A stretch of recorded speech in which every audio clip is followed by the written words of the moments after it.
Greetings to all who are watching me. Myself, Aksa Shibu, Assistant Professor, Department of Renal Dialysis Technology, YSAHS. So today I am going to present acute kidney injury.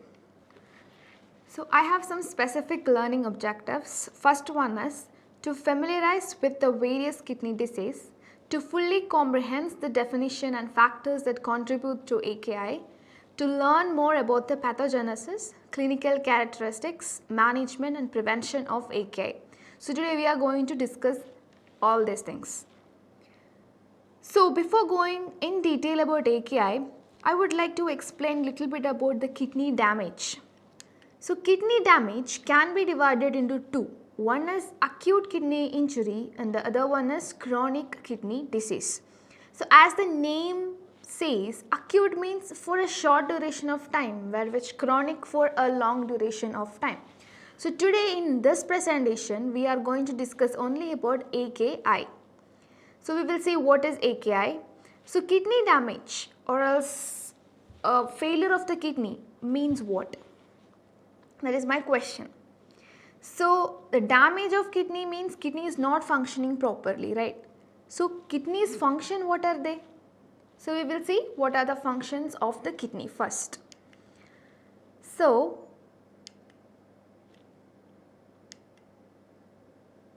yes, we will see the kidney functions. So here you can see the kidney functions. Yes, the kidney will balance the fluid or else excretion of excess amount of fluid is done by kidney.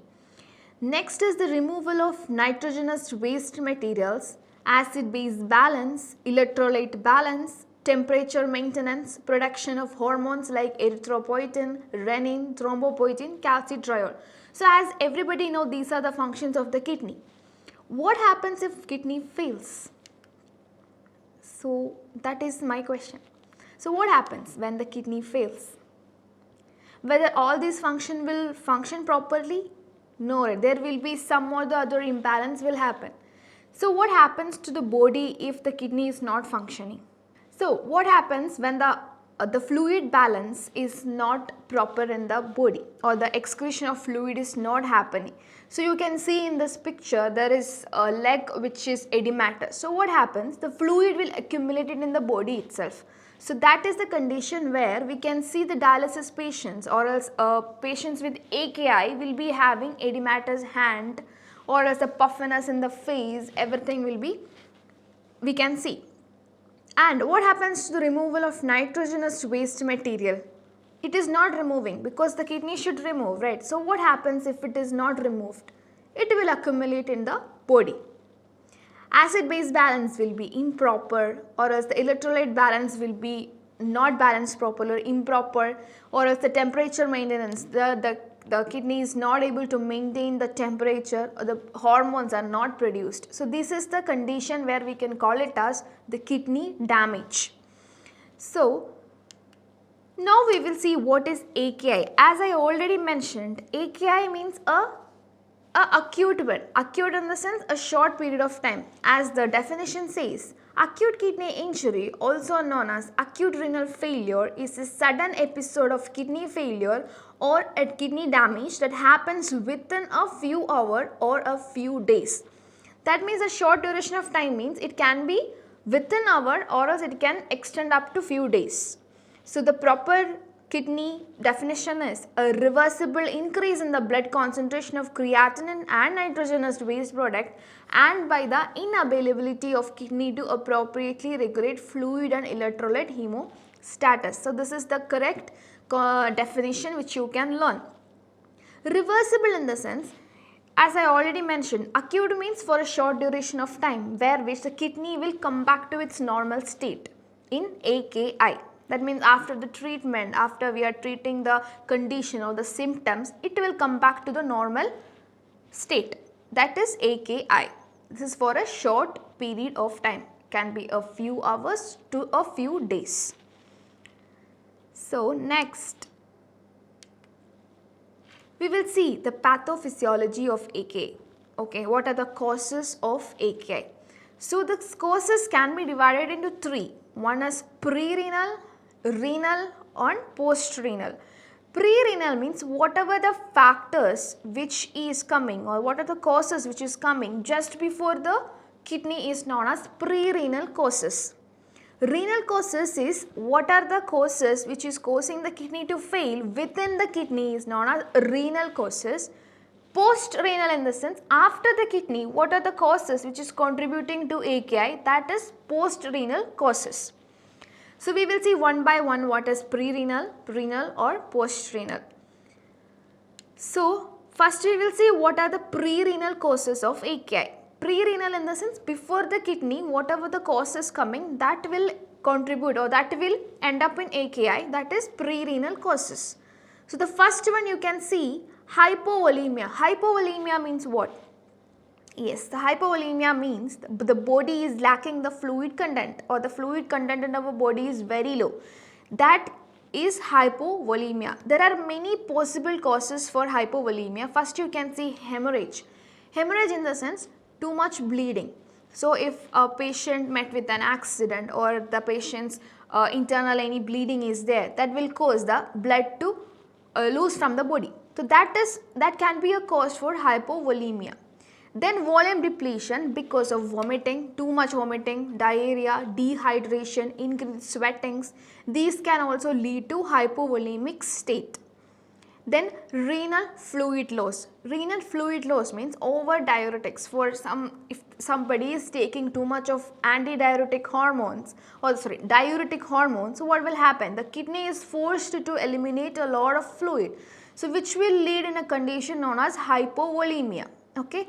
Then third space burning or like third space in the sense once the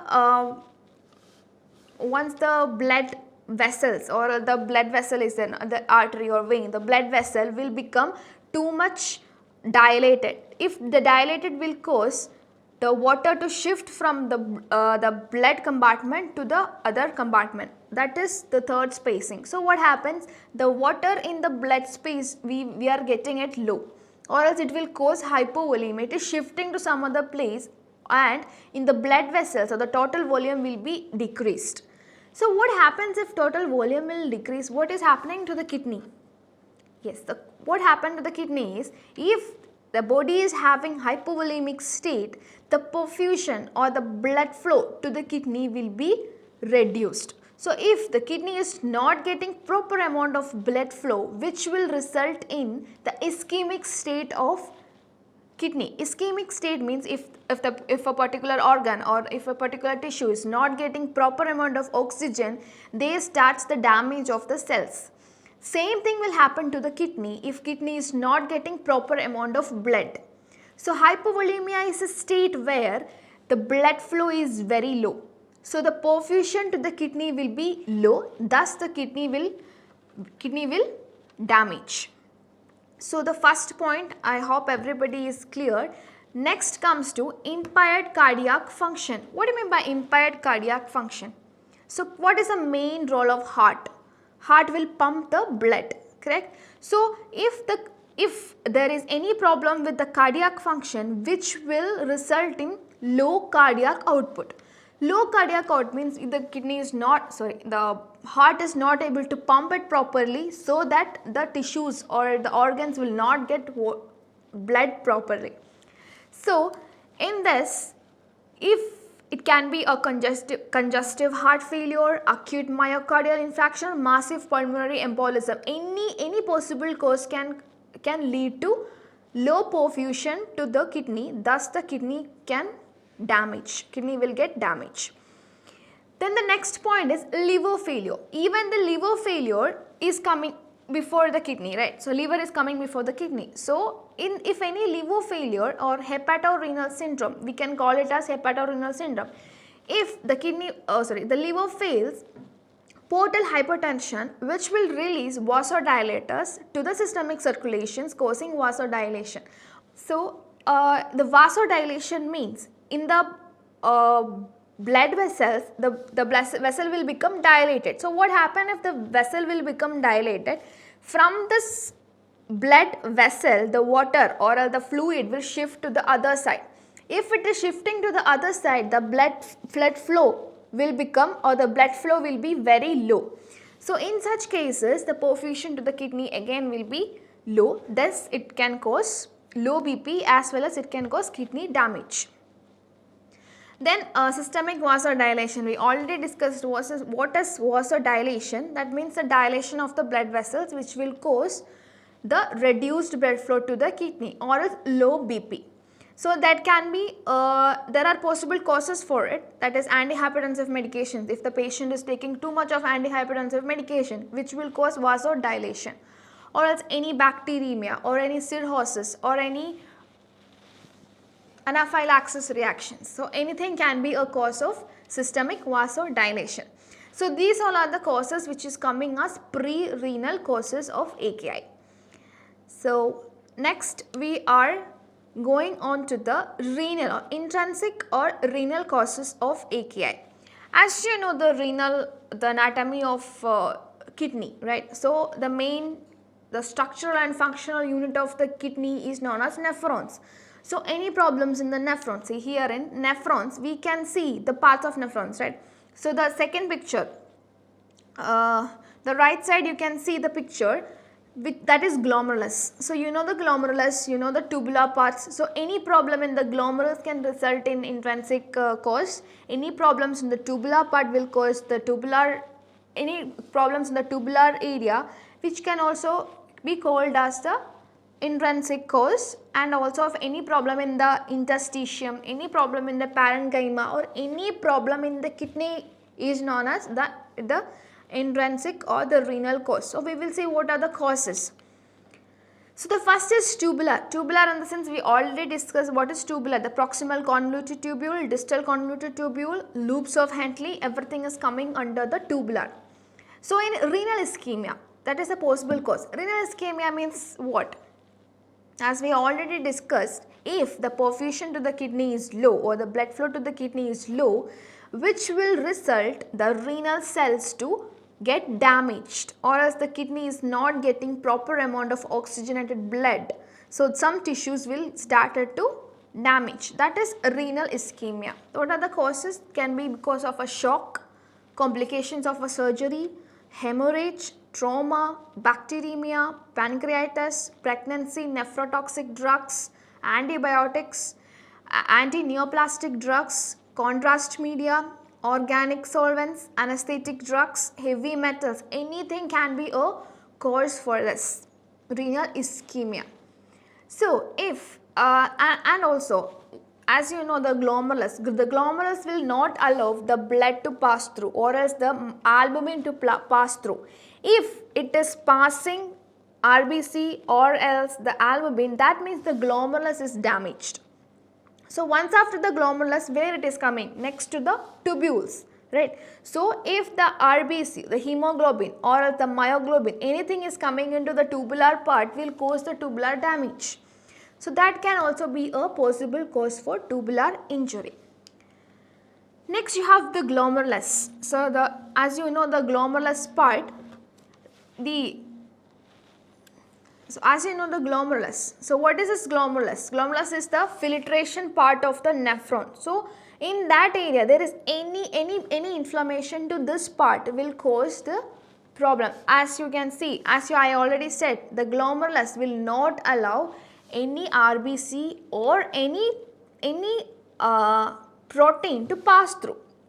If it is infected or if it is inflamed, that will cause the pores to become big, the glomerulus pores to become big, and that will allow the RBC to pass through.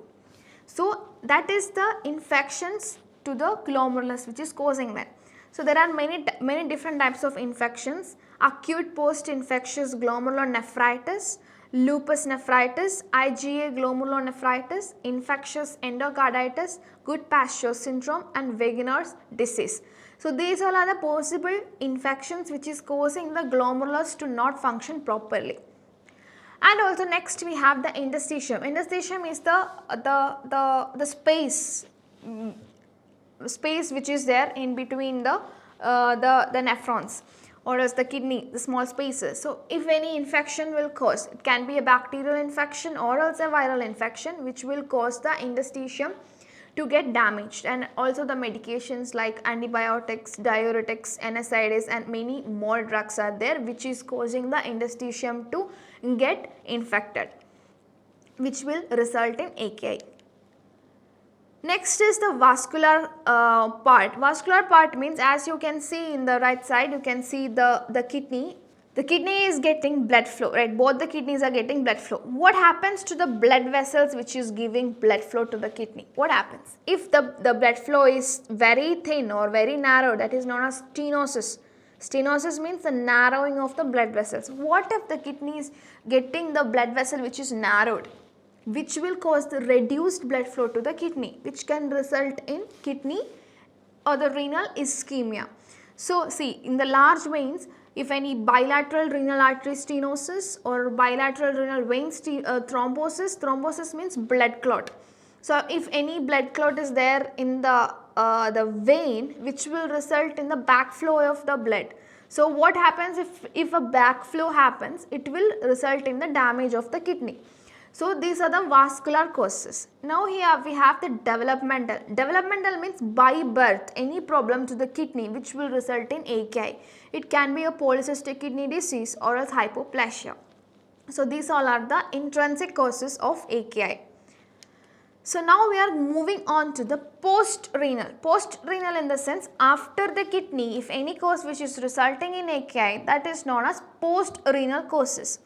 So what are the anatomical things coming after the kidney? As you can see in the picture, there is ureter which is coming, urinary bladder is coming, urethra is coming, and also prostate is coming, right? So if any problem in these areas will cause AKI. Any problem in this area which will cause or which will result in AKI. So we can see extrarenal obstruction. Obstruction in the sense, it can be any obstruction. It can be a cancerous tumor or else it can be a stone. Anything can be a reason for the extrarenal obstruction. As you can see the possible causes, prostate hypertrophy. If the prostate is inflamed, which will cause, so as you can see the second picture with the black color, if it is inflamed, what will happen? The urine flow to the urethra will be constricted. So what happens? There will be a urine flush back to the kidney. If a urine is flushed back to the kidney, which will cause the damage of the kidney. And the bladder, prostate, cervical tumors, any tumors which will obstruct the urine flow, which will result in AKI. Then retroperitoneal fibrosis, uretropelvic junction obstruction, urethrosilate. So these all are the possible causes which will result in extrarenal obstruction. Then comes intrarenal obstruction. Intrarenal means inside the kidney. If any blood clot is there, or else if any stones are formed inside the kidney, or any papillary nephrosis or any recurrent UTI, anything which can lead to the AKI, if it is not treated properly, or if we are not giving medications, we are not giving the proper care, that will end up with the AKI only. So these all are the post-renal causes of AKI. So now we are moving on to the classification, as now we covered the definition of AKI as well as the causes of AKI. Now we will see some classification of AKI. So the AKI is classified under many criteria. As you can see, rifle criteria is there in the first point, second point is Akin criteria, and third is Kigo criteria. So what I mean by this rifle criteria, we will see first. So rifle criteria, so RIFLE. So what I mean by this rifle? R means risk, I means injury, failure, F means failure, L means loss, and E means ESKD, that is a rifle. This is the criteria where we will stage the AKI. So before that we should know, as this is differentiated in the basis of serum creatinine and also the GFR. So first we should know what is the normal serum creatinine in a normal adult. So as you can see in the top side, for adult men it is 0.74 to 1.35 mg per dl. For adult women it is 0.59 to 1.04 mg per dl. So this is the normal serum creatinine level in everybody's body. So in the risk, the first stage is risk. So what happened in the stage is 1.5 fold increase in serum creatinine will happen. So 1.5 fold it will increase the serum creatinine, and also or there will be a decrease in GFR. GFR in the sense the glomerular filtration rate, the rate at which the urine is produced by the kidney, that will also decrease by 25%. If this is the case, we can call it as we can keep it under the stage risk. This is the first stage. And also you can see what is the urine output. Urine output will be less than 0.5 ml per minute per hour for 6 hours. In the 6 hours duration, only the patient will be urinating less than 0.5 ml per kg per hour. This is the stage where you can call it as risk. Next is injury. What happened to the injury or the next stage? There will be a two-fold increase in serum creatinine will rise up to two-fold, and also there will be a decrease in the GFR by 50%. So that what is the urine output? It might be 0.5 ml per kg per hour for 12 hours.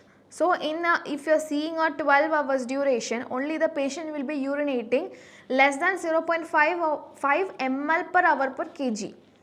So this is the criteria where we can call it as injury, the stage injury. Next we will see the failure stage. What happens in the failure stage? There will be a increase in serum creatinine by threefold. Threefold increase will be there in the serum creatinine level, as well as the GFR will go down up to 75%. Okay, so there will be very much decrease in the GFR. And also the urine output is, you can see, it will be less than 0.3 ml per hour per kg for 24 hours, or anuria for 12 hours. There might be no urine output, or as the urine output will be 0.3, less than 0.3 per hour per kg. In this case, we can call it as failure. So the next stage is L. L is loss. So what is the stage? So the complete loss of kidney functions for more than 4 weeks, that is the stage which is known as loss. Then is ESKD. ESKD means end stage kidney disease. This we can call when a person is having kidney failure which is more than 3 months. If it is more than 3 months, we can call it as ESKD. So this is the criteria classification which is based on the rifle. So risk, injury, failure, loss and ESKD. So this is the rifle criteria. Now we will move on to the Akin criteria. Akin in the sense acute kidney injury network criteria for staging AK. So in this criteria we can stage it into 3. Stage 1, stage 2 and stage 3. So what is a stage 1?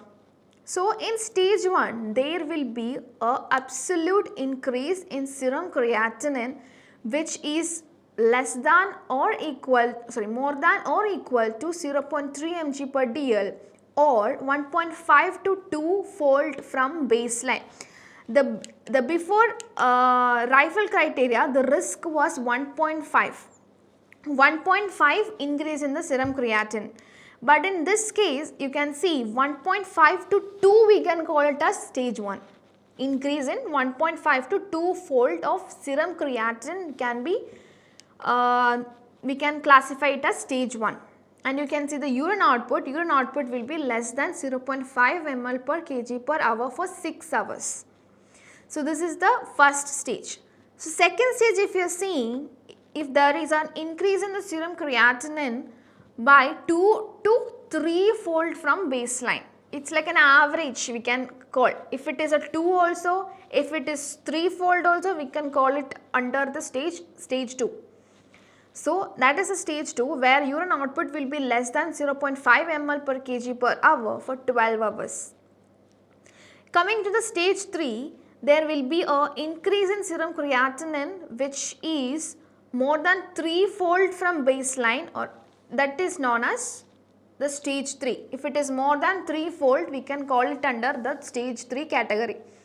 So the urine output, you can see it is less than 0.3 ml per kg per hour for 24 hours or anuria for 12 hours. So this is the Akin criteria. So now we are moving on to Kigo criteria. Kigo criteria is also the same, which is of 3 stages. The first stage, if there is an increase in serum creatinine of 1.5 to 1.9 fold increase, we can call it as stage 1. If it is 2 to 2.9 fold increase, we can call it as stage 2, and if it is more than 3, we can call it as stage 3. So this is almost the same as the Akin criteria, but the little value changes there. There it was 2, here it is 1.9 fold. So this is the Kigo criteria. Kigo means kidney disease improving global outcomes. So next, so we are done with the classification. So now we are moving on to the clinical features. So there might be some clinical features the patient will be showing, that is how we can diagnose it is as a AKI. So what are the clinical features? Confusion. The patients will be having a confusion because the patient will be overloaded with the uremia, or uremia is a condition where urea is very high in the patient body. So that will cause the confusion. The patient will be having confusion. The patient will be fatigued or tired. Every time the patient will be so tired. Then the patient will only urinate a little amount, or oliguria will be there in the patient with pain. There might be pain. The patients will be having swelling in the leg, ankle or around the eyes. You can see a puffiness around the eyes or the edematous leg, hand, everywhere you can see the water accumulation. So in this cases this is a clinical features of AKI. Then shortness of breath, because the water is accumulated in the patient body, which will cause difficulty in breathing. So that is also seen in the AKI patients. Then nausea. The patient will be having a tendency to vomit every time. The patient will be, sometimes some patients will be having seizures or coma in severe cases if we are not treating it properly or they are not going to hospital properly, which will increase and result in seizures. Then the patient will be having pruritus, the itching. Overall the patient will be having itching. Then chest pain or pressure. So these all are the clinical features a patient will have. So now how will you investigate it? How will you investigate AKI? So as you can see, there are many points in it. First one is patient history. You have to take the patient history. You have to ask their name and any history like that. As you know the causes of AKI. So you can ask according to which, whether they are not taking, are they taking proper amount of water, or else are they taking any tablets or any assets, you can ask in the patient history. Second comes the physical examination. Physical examination includes the vitals. You have to check the vitals, BP, pulse, temperature, everything you have to check in the physical examination. Then comes urine analysis, because as the symptom shows the kidney failure or kidney damage, we have to check the urine analysis. You have to measure the urine output, how much a patient is urinating, the volume you have to mention, and also you have to, we have to take a proteinuria. When the urine sample if they are given, we have to check for the protein or albumin in it. If albumin is present too much, which is a clear indication of AKI, or it's a clear indication of kidney damage. Then urinary indices, all the urinary check we can do. Then sediments we can check. Then comes to the blood test. You have to check the serum creatinine as all the criteria. The classification is based on serum creatinine. So you have to check the serum creatinine level. Then bun in the sense blood, urea, nitrogen. That we have to check. And have to see whether the bun is too high or what. Then all the electrolyte, as the kidney is maintaining electrolyte, if electrolyte is imbalanced, that means a clear cut picture of kidney damage. You have to check phosphorus, potassium, etc. All the electrolyte we can check. so that we will get to know that whether the kidney is not eliminating it properly, which will be a indicator. Then GFR, the glomerular filtration rate, we can check, creatinine clearance test, all these are the tests which we can do under the blood test. Then investigations, we can see through imaging, with the help of an imaging technology, that is renal ultrasound we can take to detect obstruction. As we can see, there are many different causes, prerenal, renal and postrenal. You can check renal ultrasound, where which you can see if any obstruction is there. Thus we can confirm what is the causes of AKI. Doppler, CT scan, pylography, nuclear medicine scan, any scan or any radiological test will help in the investigation. Then the renal biopsy can be done, which will show a clear cut idea or clear cut picture of what is the main cause of kidney damage.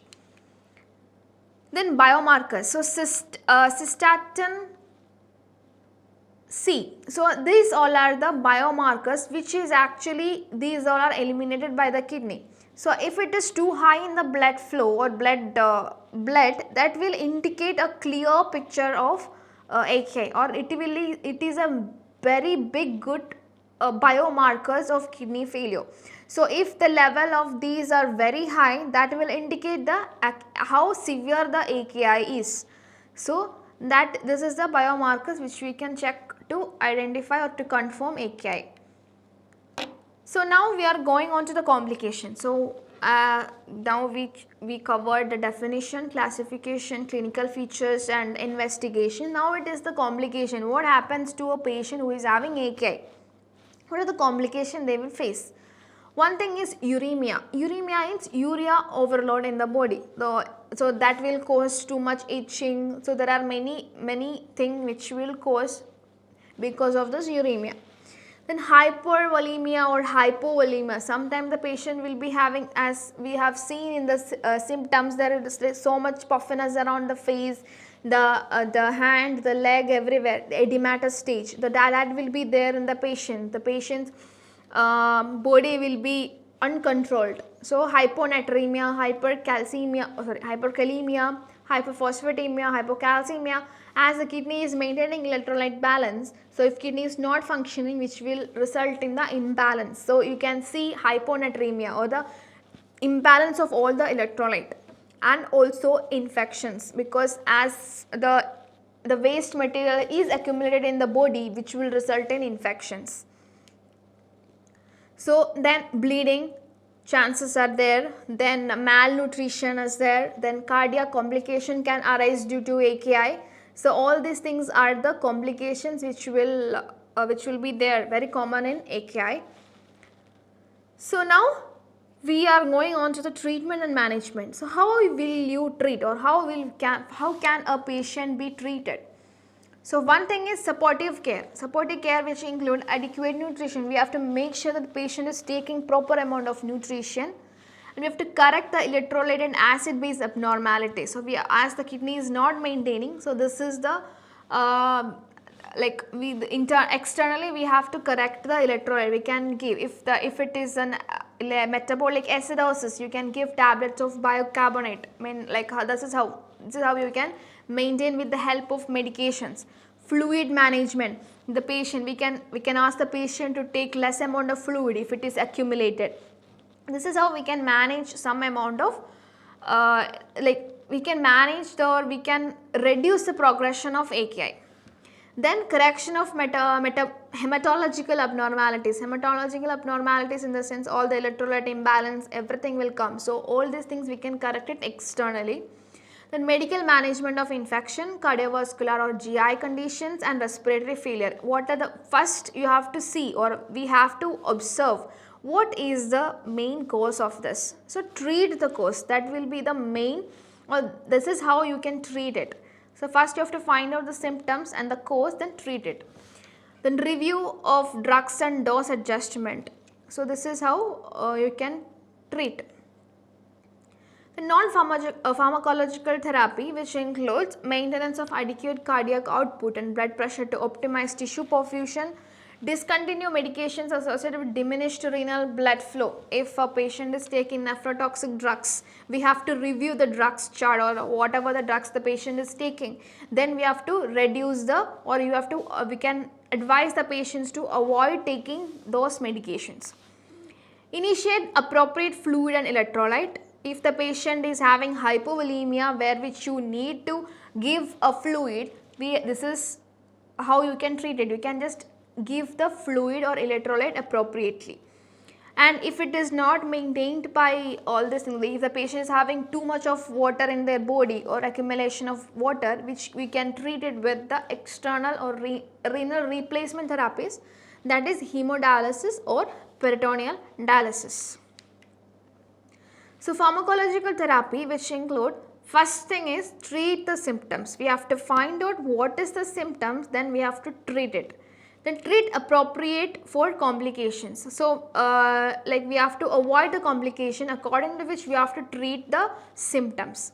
Then loop diuretics to reduce fluid overload. The patient, if it is having, they are having too much of fluid overload, we can give loop diuretics to reduce the fluid overload. Electrolyte management, serum electrolyte should be monitored. We have to monitor throughout the patient's electrolyte, and if it is very low, we can replenish it by giving the appropriate electrolyte. Prevention, how you will prevent it or how we can prevent AKI. So close monitoring of urinary output and creatinine level. As you can see, all the classification is based on serum creatinine and also the GFR or urine output. We have to clearly monitor all these levels. Then avoid nephrotoxic drugs. Nephrotoxic drugs are the drugs which is causing the kidney to not function properly, or it will cause the kidney to deteriorate its function. So control over diabetes and hypertension. We have to control, or the patient has to control the diabetes and hypertension. For the diabetes, proper tablet, if it is recommended, we have to take, or the patient have to take. Then hypertension, proper tablet is required to maintain the hypertension as well. Early treatment of infection or sepsis, early treatment or prevention of dehydration, correction of hypovolemia, good nutrition and food. These all are the things which we can take an approach to prevent the AKI. So this is the summary overall what we discussed. Main thing we discussed the definition of AKI. We just went through the classification, then the pathophysiology, the early detection, the signs and symptoms, treatment, prevention, everything we discussed in this presentation. So these are the references which is cited in Vancouver style. So you can just go through if you have any doubts. Then thank you.